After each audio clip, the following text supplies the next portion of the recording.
Hello, Roger Martin here from Billings, Montana, and this is, of course, is Brian Tracy. We're going to talk about 3 words that will change your life forever that he talks about. I'm going to add 4 phrases to that, and uh, we'll talk about how to combine the two.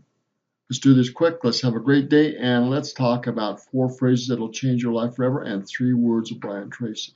In a book called Words Can Change Your Brain. And what he has found, based on years of intensive work in neuroscience, is that certain words have a tremendous impact on the way you think and feel, positive or negative. So the part of this segment is to change your language for a positive outlook. Now, I just want to reiterate that God, the creator of all things, knows that words are powerful, and the feeling associated with those words are very powerful. Now, if you add the spirit with those things, you have another level of intensity. So, all my training deals with the spirit, deals with faith, and it is faith based. And so it is with these 4 phrases I'm going to talk about. Let's continue with Brian. For example, in flying, the word attitude refers to the angle or flight of your approach relative to the horizon. If you lower or raise the nose of the plane, you change the attitude of the plane. The way you think about a problem determines your attitude or approach as well. Now, the way we think about problems, he's going to get into this very quickly here. Problem is negative, and he's going to talk about that. And he's going to get talking about challenge. But I want you to think about problems as an opportunity to change you for the better, to look at it as a blessing and not as a problem. And we'll continue with that power to change, the power to choose for your benefit. Not only your attitude, but your words, your reactions, your goals. The power to choose what you will become is an eternal God-given power, and a war was fought over those things. More about that in another video. Let's continue with Brian here. Here are 3 words that you can use to change your attitude and your approach to any difficulty you face. First of all, change the word problem to the word situation. Whereas problem is a negative word that triggers feelings of fear and anxiety, situation is a neutral word. So instead of saying we have a problem, you can say we have a situation. My personal preference is to change the word problem to the word challenge. Whenever something goes wrong, immediately say, well, we have an interesting challenge facing us today. You see, challenge is a positive word. When you think of a challenge, you think of something that you rise to, something that brings out the best in you and others. All right, so challenges are great. Situation is neutral. I want to look at problems in another way, not only to test you and challenge you, but to bring out the best in you as far as faith, because you are going to get into some challenges, some situations that you'll need greater faith and greater humility.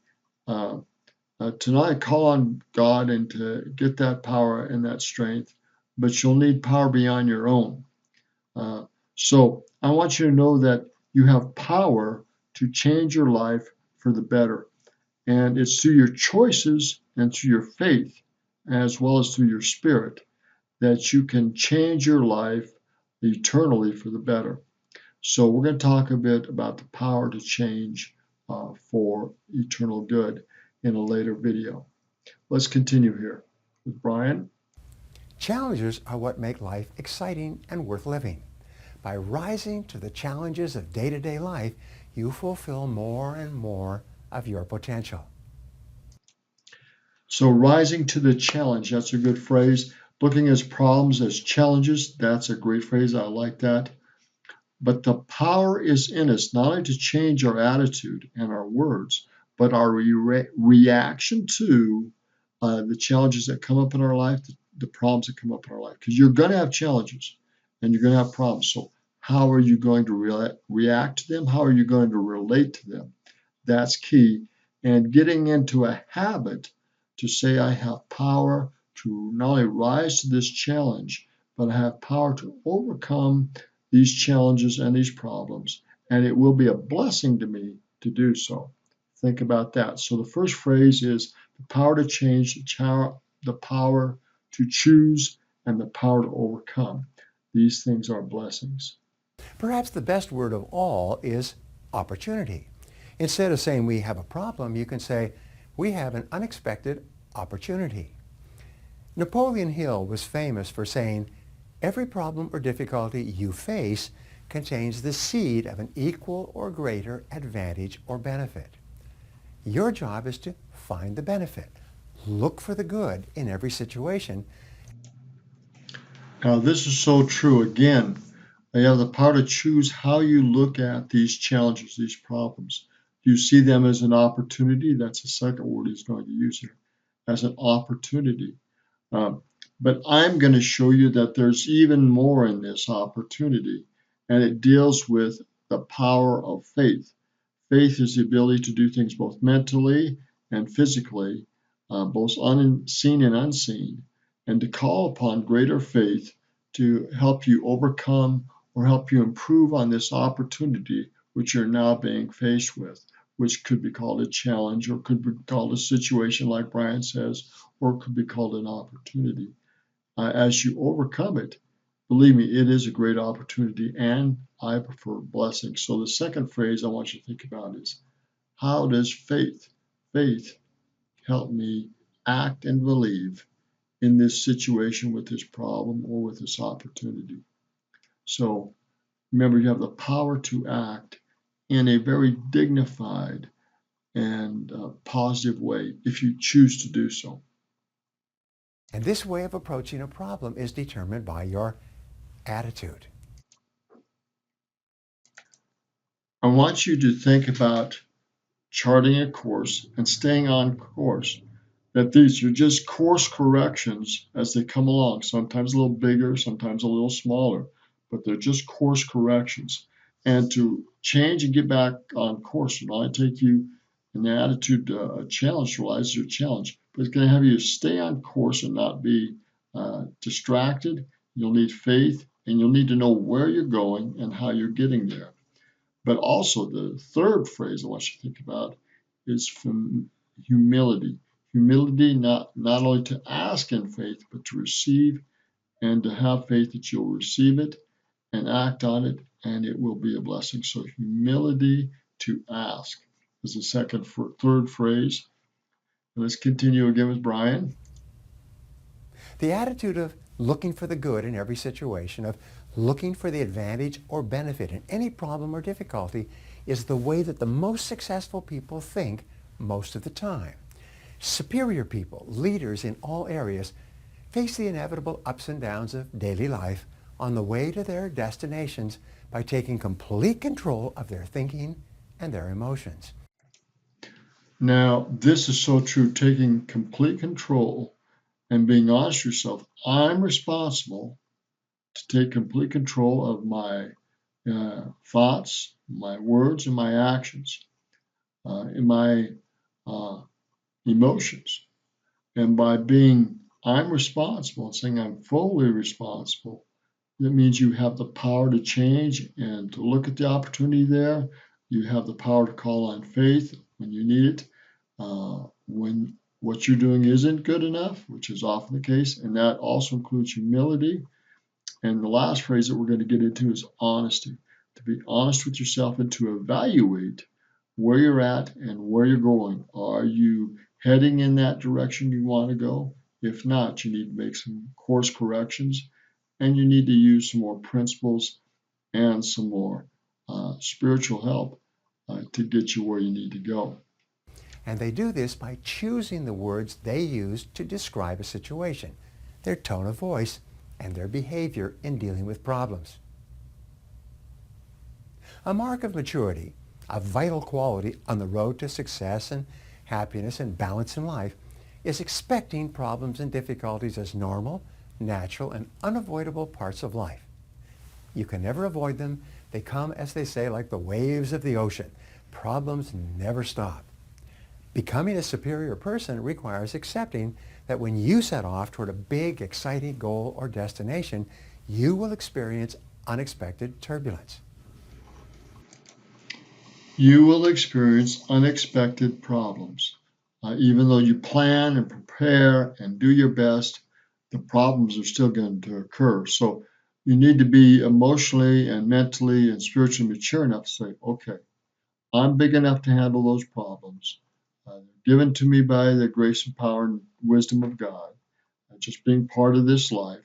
So let's handle them in a mature, spiritual way, in an uplifting and edifying way. Let's have enough humility and faith to work through them and have the power to believe that we can change and be better, and it can be a blessing for us as we learn to work through them in a positive, uplifting way. One of the marks of leaders is they don't like to fail, but they know that they're going to fail over and over again on the road to success.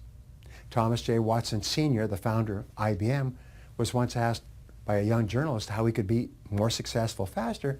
And he said, if you want to be more successful faster, he said, you must double your rate of failure. Success lies on the far side of failure. How is it that interesting? Success lies on the far side of failure.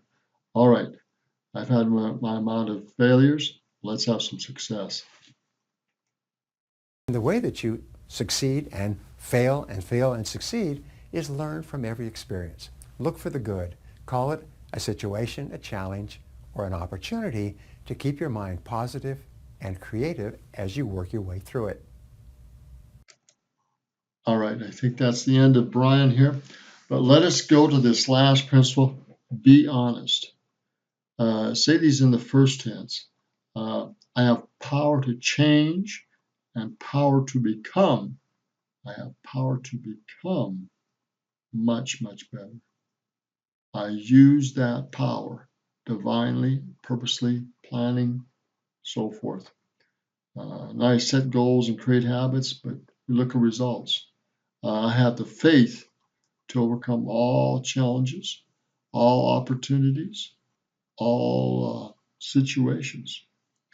I have the humility to humble myself, call on God, receive strength, and be blessed to be overcome these challenges in a very humble, powerful, faithful, determined way that is a benefit and blessing to me no matter when and where they happen.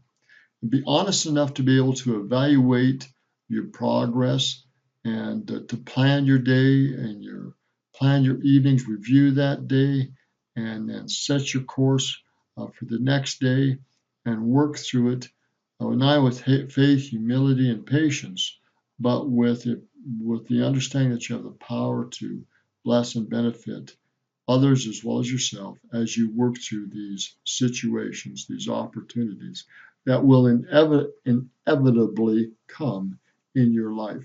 Again, this is Roger Martin from Billings, Montana. Make it a great day. Remember, all blessings have an greater opportunity in them. You just need to see it and understand it and embrace it and say, okay, let's go. I'm not doing this alone. I'm doing this in the faith in God, faith in myself, faith in others, that I can be blessed to work through this, and it can be a great blessing to me and others as we do so. In Jesus Christ's name, amen, and good day.